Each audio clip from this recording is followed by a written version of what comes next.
Bak sindir Sule, hobi main cewek, Natalie Holzer beri pesan pada Atzam, harus setia ya nanti. Berikut pesan Natalie Holzer untuk Atzam yang bak menyindir Sule. Usai menggugat cerai Sule, tampaknya Natalie Holzer selalu menyebar sindirannya pada sang suami. Sindirian Natalie Holzer seolah ditujukan kepada Sule itu diketahui dari unggahan akun Instagramnya. Pada unggahan tersebut tampak Natalie Holzer sedang memberikan pesan pada Atzam putra sulungnya dan Sule. Terlihat Atzam putra bungsunya itu sedang tidur di atas kasur sembari mengucapkan beberapa kata yang membuat Natalie Holzer tak mengerti. Tak berapa lama seseorang yang berada di samping Natalie Holzer pun memainkan mulut Atzam. Tampak Natalie Holzer begitu gemas dengan tingkah putra sulungnya itu.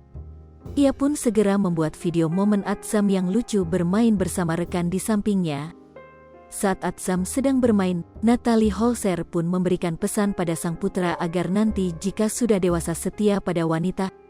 Anak ganteng anak pinter, harus setia ya nanti ya sama cewek kalau udah gede ya, ujar Natalie Holzer pada Atzam.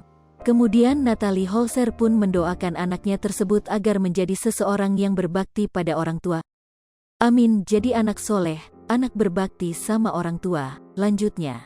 Diberitakan sebelumnya isu perselingkuhan Sule mulai mencuat kala unggahan Natalie Holzer yang menyindir sang suami. Isu perselingkuhan Sule tersebut mulai terendus usai Natalie Holzer menggugat cerai ayah putri Delina. Hal itu terungkap dari postingan Instagram @danunyinyir9rebon999 yang mengunggah ulang Instastory Natalie Holzer. Terlihat Natalie Holzer merepost postingan temannya yang berterima kasih padanya. Makasih bolo sayang, tulis akun @azizahbestari yang mitek nama Natalie Holzer.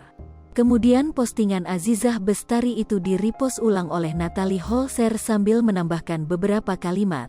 Warganet pun langsung salah fokus dengan kalimat yang dibuat Natalie Holzer yang seakan membongkar aib seseorang.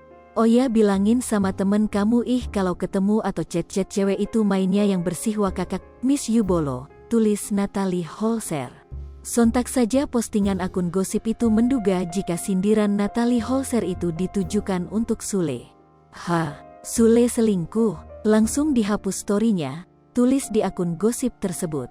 Postingan akun gosip itu seakan mendorong netizen untuk berkomentar dan menduga jika rumah tangga Natalie Holzer hancur gegara perangai Sule yang diduga selingkuh dengan wanita lain. Lipopo TV, jangan lupa komen, like, dan subscribe, serta tonton terus berita-berita terupdate lainnya ya.